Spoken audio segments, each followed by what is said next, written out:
assim, ó. Acabe fez saber a Jezabel tudo quanto Elias havia feito e como matara todos os profetas à espada.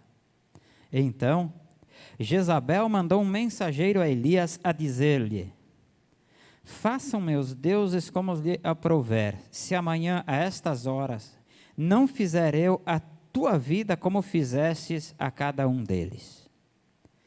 Temendo, pois, Elias, levantou-se e, para salvar sua vida, se foi e chegou a Berseba, que pertence a Judá, e ali deixou o seu moço.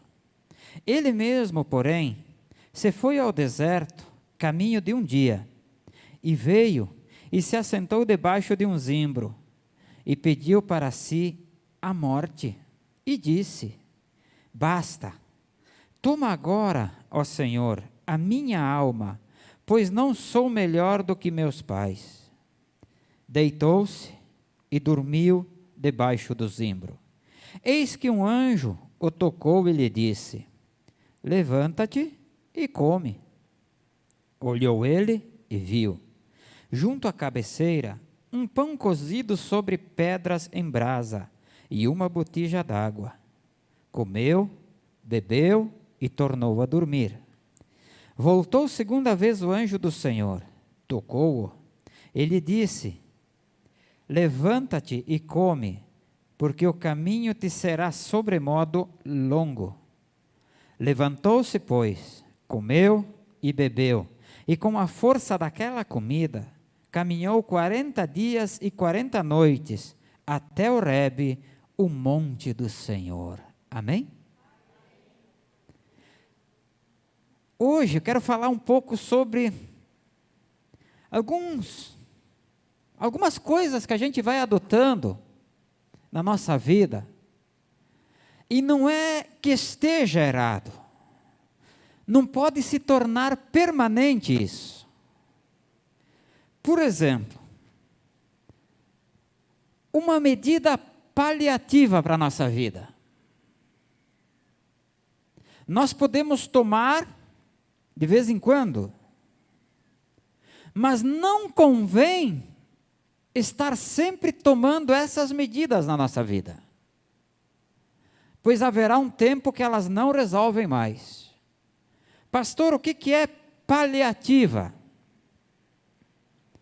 Paliativa é o que tem a qualidade de acalmar, abrandar temporariamente um mal, serve para protelar uma crise. Isso é medida paliativa. Houve a epidemia, que a gente ainda está vivendo ela, mas parece que tem gente que brinca com isso, mas não é o caso da nossa pregação, não é o caso da mensagem. Mas quando houve a pandemia, o Covid, que eles dizem, o Covid-19, nós já estamos em 2021, indo para 2022 em alguns dias. O que foi tomado no começo da crise, houve a crise. O que aconteceu no momento? Foi tomada uma medida paliativa, ou seja, nós vamos colocar do lado dos hospitais uma medida paliativa, onde estão ali as tendas, onde aí estarão médicos extras, aonde haverá ali um enfermeiro, todo o atendimento. Mas, se você presta atenção, e é algo recente para a gente falar, isso acabou com o Covid? Não. Isso é uma medida paliativa, ela serve para acalmar. Vem dizer que uma grande parte da população não se sentiu mais calma e segura, porque além do hospital, tinha hospitais de campanha por perto. Vem me dizer que as pessoas não se sentiram um pouquinho mais seguras, porque além dos hospitais, todas as UBSs, os postos de saúde, estavam abertos e atendendo. Isso é medida paliativa. Ela vai abrandar a crise por um tempo, mas ela não resolve nada. Por exemplo, toda sexta-feira, é uma coisa particular desta casa de oração, eu acredito. Toda sexta-feira, que é véspera de Santa Ceia, no domingo, 50% para mais dos membros desta igreja, desta casa de oração, eles tomam uma medida paliativa. Eles não vêm ao culto, porque eles vão vir ao domingo.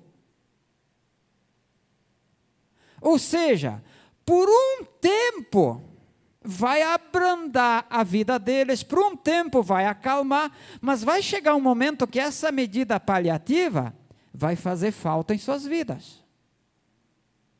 Vai chegar um momento na sua vida que um culto por mês não vai mais resolver. Vai chegar o tempo que um culto por semana não vai mais resolver. São medidas paliativas, mas elas acabam, elas se esgotam.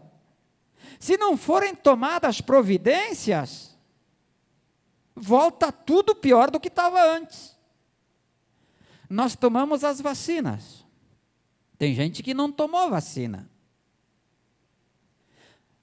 Amados, eu não escuto mais ninguém falar que foi construído mais um hospital, eu não escuto ninguém falar que foi construído mais alguma coisa, eu não escuto ninguém estudando além da conta para isso. Parece que eu fui vacinado e sumiram todos os problemas da minha vida. A vacina, pelo que eu estou vendo, é mais algo paliativo para o nosso organismo. Deu para entender o que é paliativo, amados? É algo que você vai usar na tua vida, mas não vai acabar com o problema. Vai fazer ele ficar calminho, vai amar. Se o cachorro vai te morder, você vai estar fazendo uma medida paliativa, ele vai só mostrar os dentes para você. Ele não vai te morder. Mas daqui a pouco ele vai cansar da medida paliativa e ele vai avançar para cima. Porque o paliativo não resolve. A nossa cidade aqui, ela é um centro pequenino. Estamos falando aqui para nós hoje. É um centro pequeno. Está ali desde, sabe-se lá quando. A cidade cresceu, bota lá, de 10 mil para 120 mil habitantes, e continua igual. O que se faz? Se resolve o problema? Não. A gente está tendo uma viagem de 7 minutos da minha casa para a empresa, transformada em 30 a 45 minutos de caos. Porque não são resolvidos os problemas. São tomadas medidas paliativas. E você acha que a medida paliativa é coisa só minha e tua? Se eu te disser agora que na passagem que a gente acabou de ler, Elias tomou uma medida paliativa.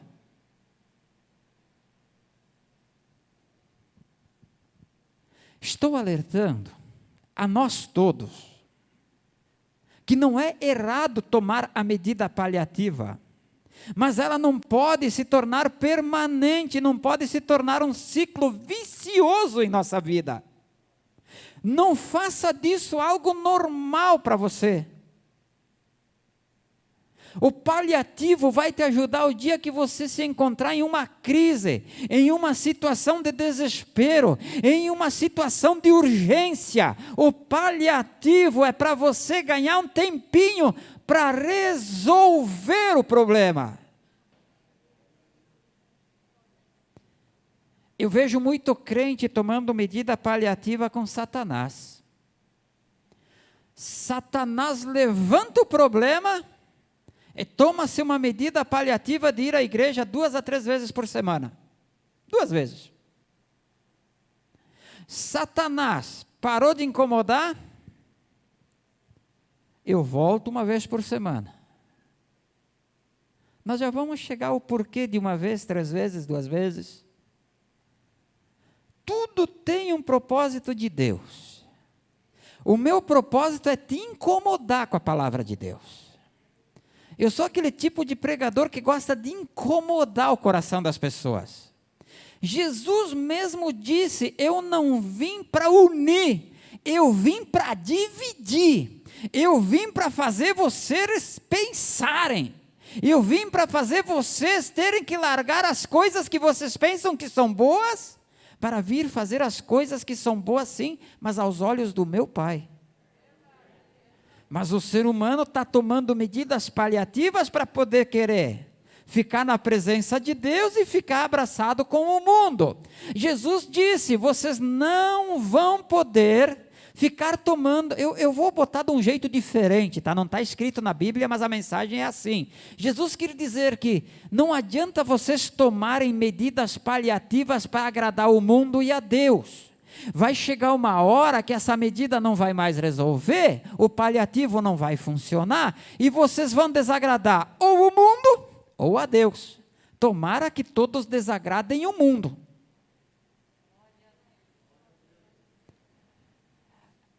Nós temos que começar a tomar atitudes diferentes, amados.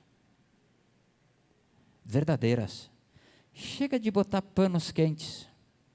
Chega de varrer para debaixo do tapete. Chega de querer esconder, apaga a luz para ninguém ver. Fecha a porta e ninguém entra lá, só eu entro, o resto vive no outro lado. Não é assim. A medida paliativa, você fecha a porta para ninguém ver, até que as pessoas saiam e você vai lá e limpa a casa. Debaixo do tapete pode ficar até que veio a visita de surpresa, você escondeu lá, beleza. Mas daí você tem que, quando a pessoa saiu, levanta o tapete, limpa e deixa limpo. Para que não venha o dono da casa, levante o tapete e encontre a sujeira lá embaixo. Eu estou falando da casa e estou falando do nosso corpo. Não vamos botar o nosso corpo embaixo de tapetes. Nós não fomos feitos para andar escondido. Nós fomos feitos para andar na luz e com a luz. Alguém quer ser vencedor aqui?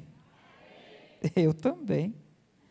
Veja bem, agora aqui, nós temos uma passagem bíblica que nós lemos, é a passagem logo em seguida. Veja bem, que aqui a gente pode encaixar aquela passagem que diz que quem esteja de pé, cuide para não cair.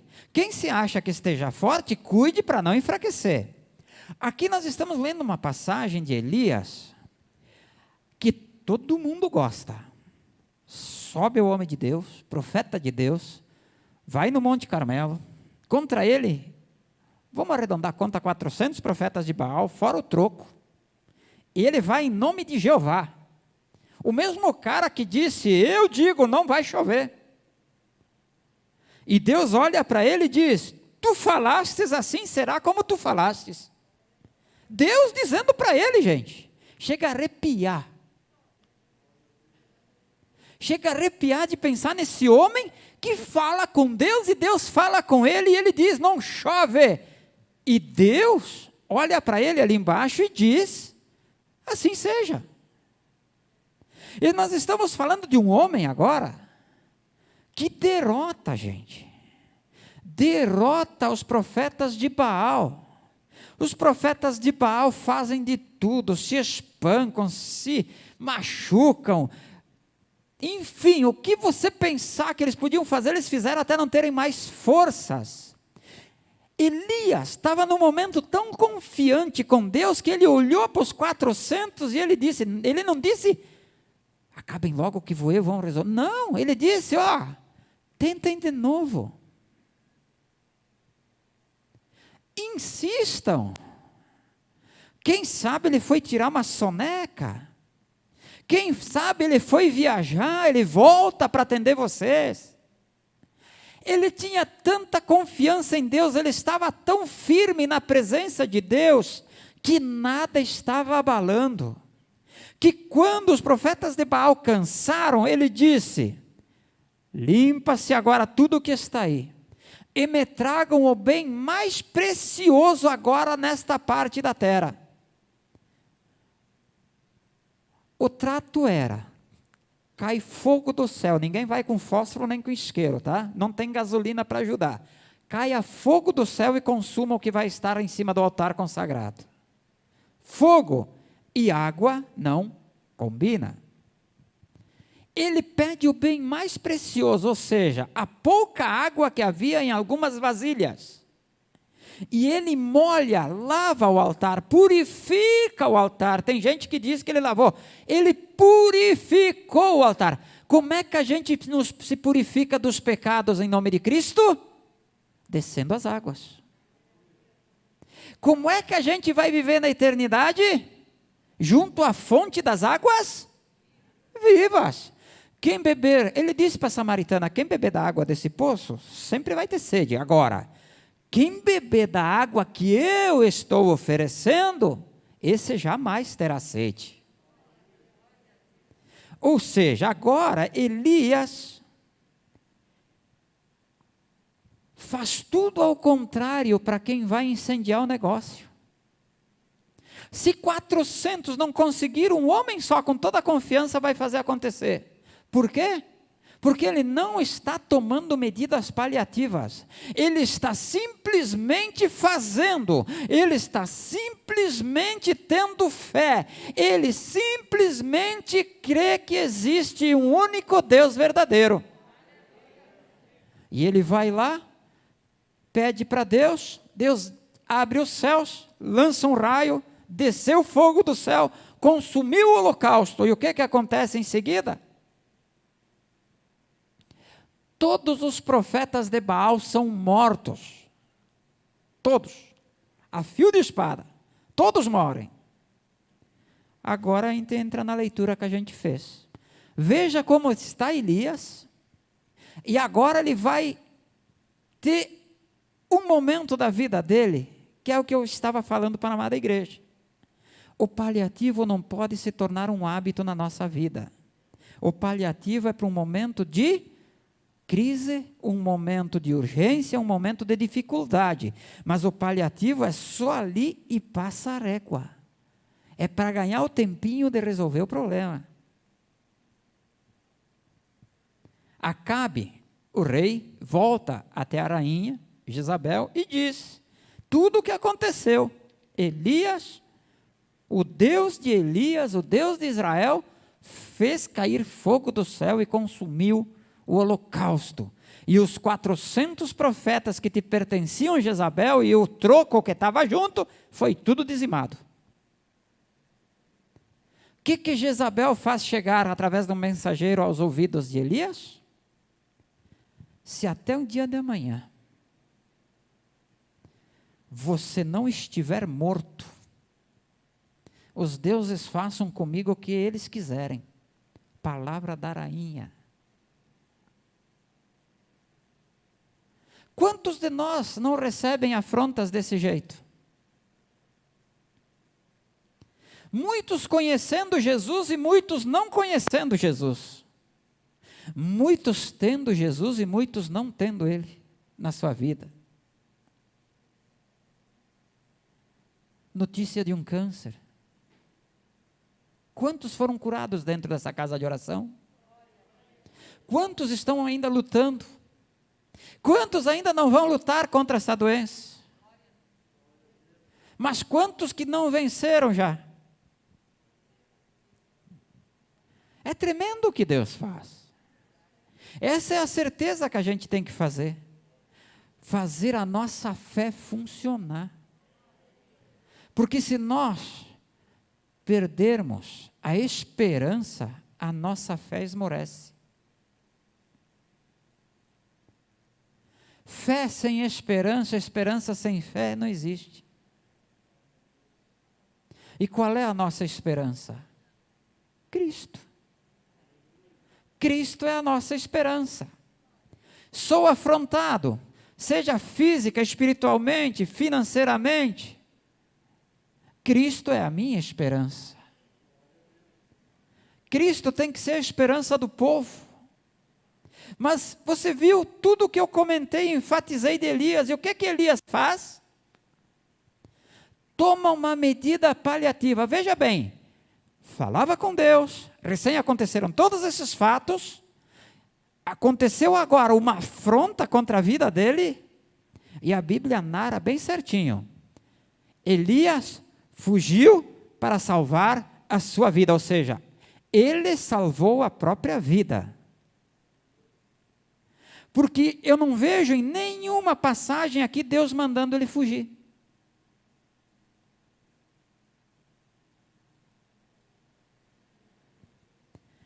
A leitura que a gente fez é claríssima.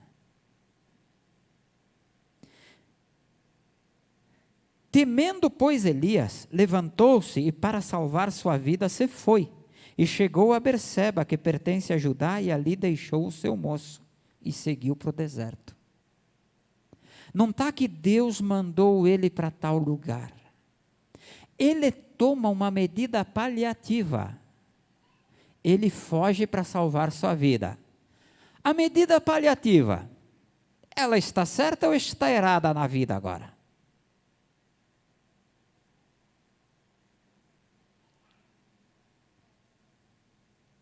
Você está pensando, né?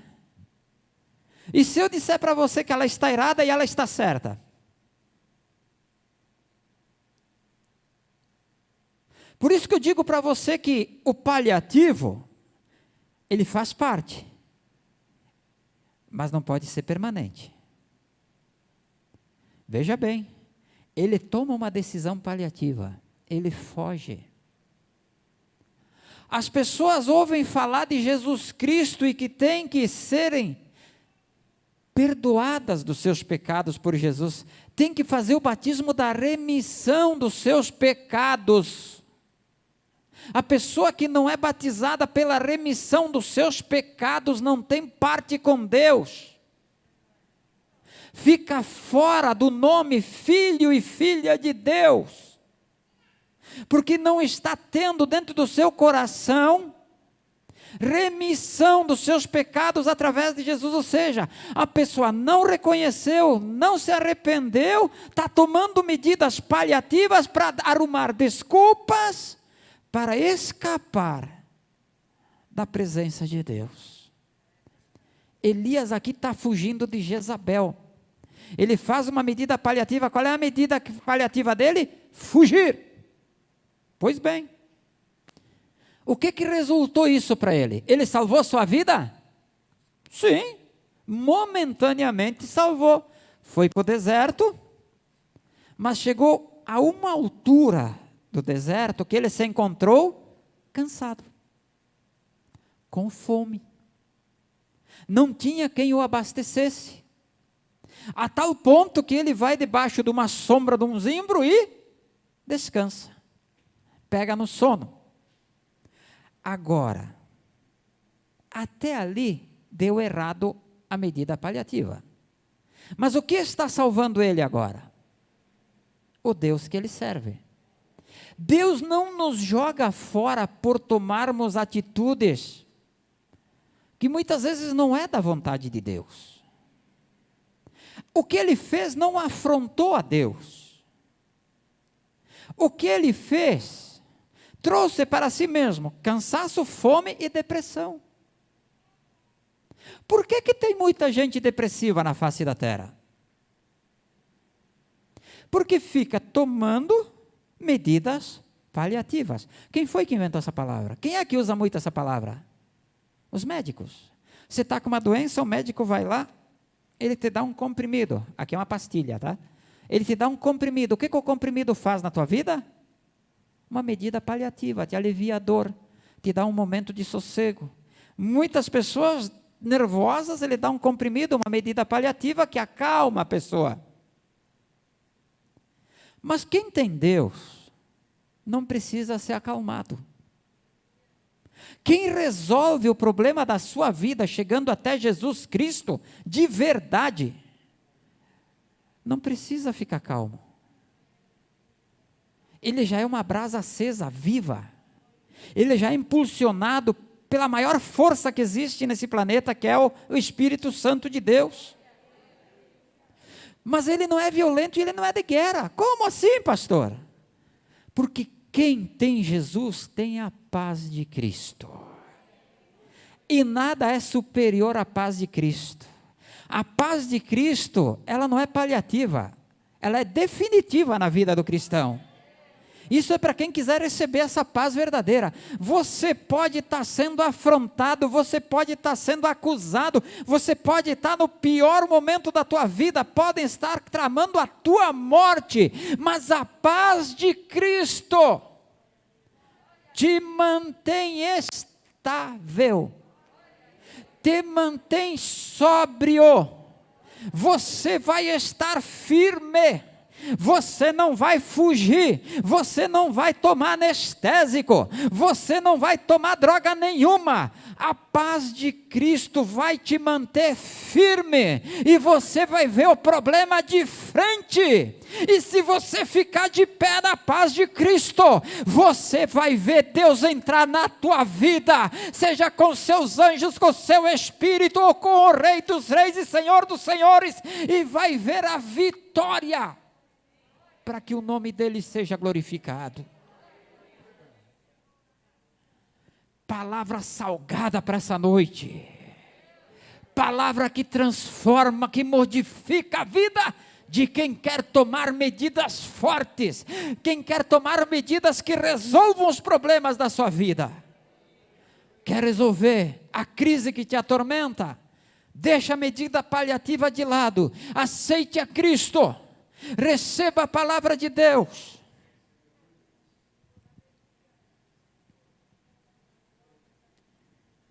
Bonito é que quando a gente aceita a Cristo e a gente se volta para os caminhos do Senhor, Deus faz coisas maravilhosas na vida do ser humano. Eclesiastes 2:26 diz: porque Deus dá sabedoria, veja bem, aqui nós estamos falando agora, Eclesiastes aqui fala de quem Deus se agrada com a pessoa. Deus se agradou com uma pessoa. Então o que Deus faz? Porque Deus dá sabedoria, conhecimento e prazer, ou alegria em algumas Bíblias, ao homem que lhe agrada. Para quem agrada. Mas ao pecador, o que Deus dá ao pecador? O que está escrito na Bíblia em Eclesiastes que Deus dá ao pecador? Trabalho. Mas ao pecador, Deus dá trabalho, para que ele ajunte e amontoe. Sim. Ao pecador, Deus dá serviço, para que ele possa amontoar riquezas, gente. Você acha que não? Está na Bíblia aqui, ó, Eclesiastes 2:26. Para que ele ajunte e amontoe, vírgula, a fim de dar àquele que agrada a Deus. Isso também é vaidade, ou seja, vaidade é correr atrás do vento.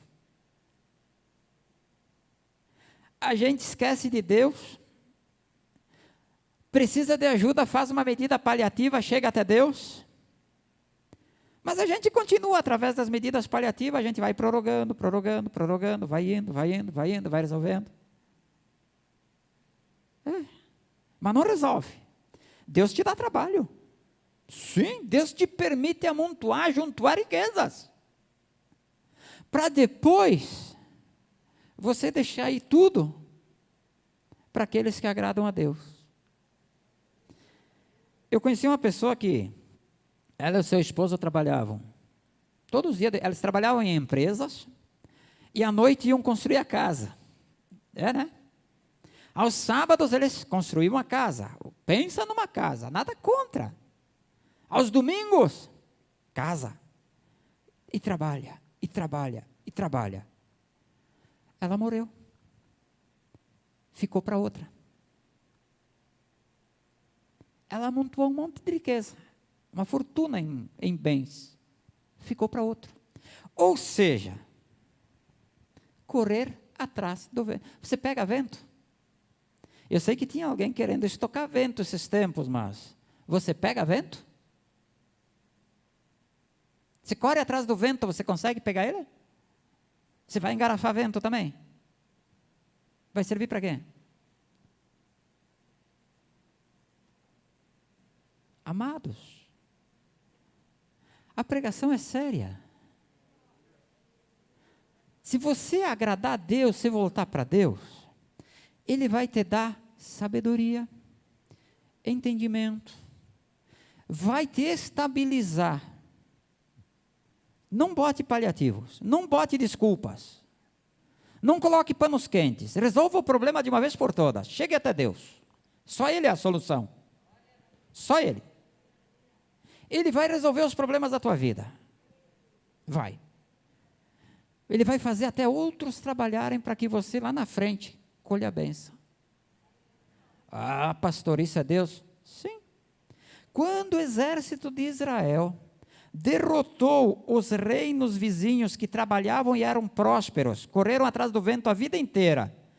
Vamos pegar um bem conhecido. Vamos pegar Josué. Josué vai lá e Deus... Josué vai lá obedecendo a Deus e Deus derruba as muralhas de Jericó.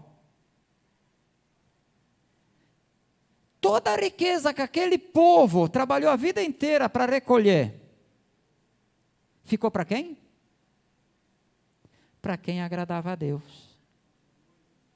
O mundo pode estar trabalhando para que você seja próspero financeiramente e você não descobriu ainda. E eu estou dizendo para você, ler a palavra de Deus, que ela vai te ensinar a agradar esse Deus, e esse Deus vai derramar por sobre você isso também, porque faz parte da vontade dEle.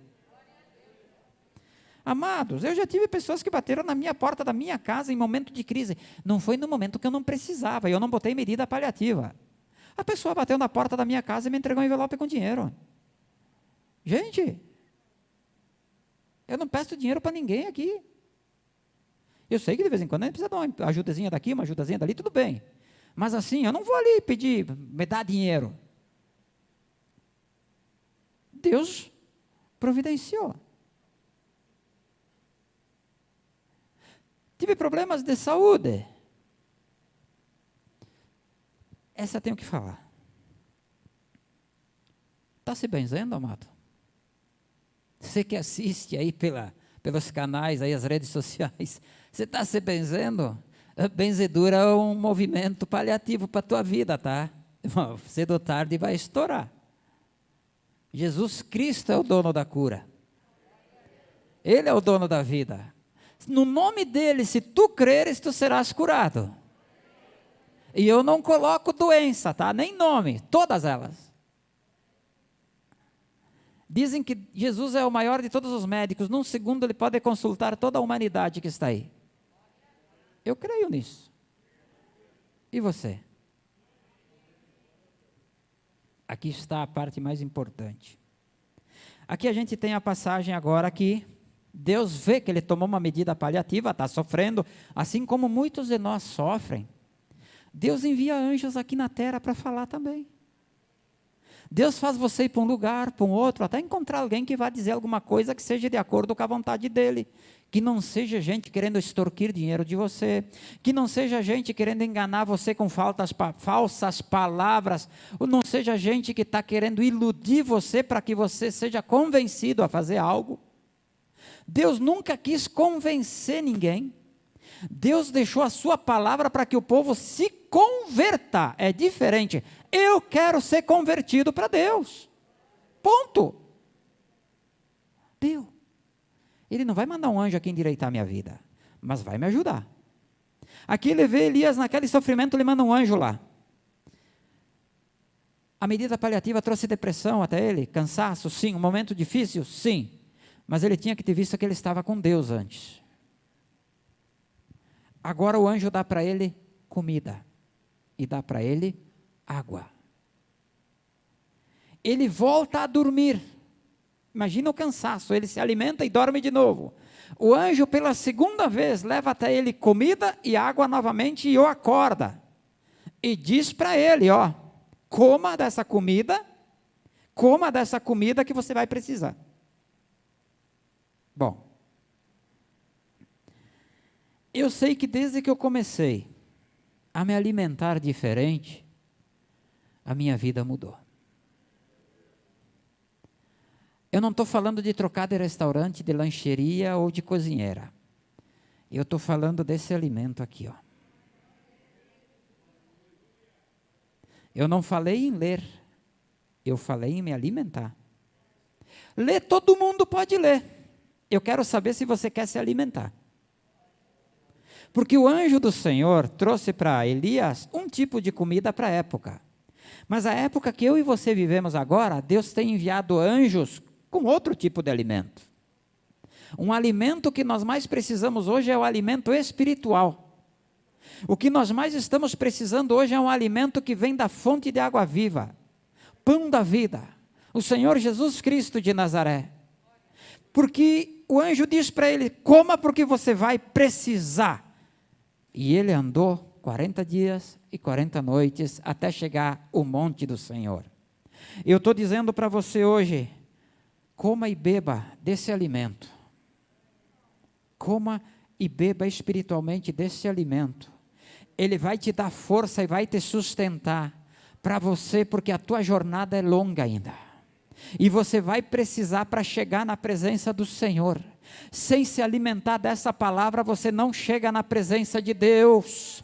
Elias precisou ser alimentado para chegar no monte de Deus. Eu e você precisamos desse alimento para chegar na presença de Deus. E aqui esse alimento nos traz Jesus Cristo de Nazaré. Esse alimento nos traz a força do Espírito Santo. Esse alimento nos ensina como agradar a Deus. Esse alimento nos diz, nos dá esperança, nos renova a fé, nos dá força suficiente para crermos sem fugirmos da verdade e podermos receber aquilo que Deus tem reservado a cada um de nós. Amém? É isso aí, amados. Eu e você em particular.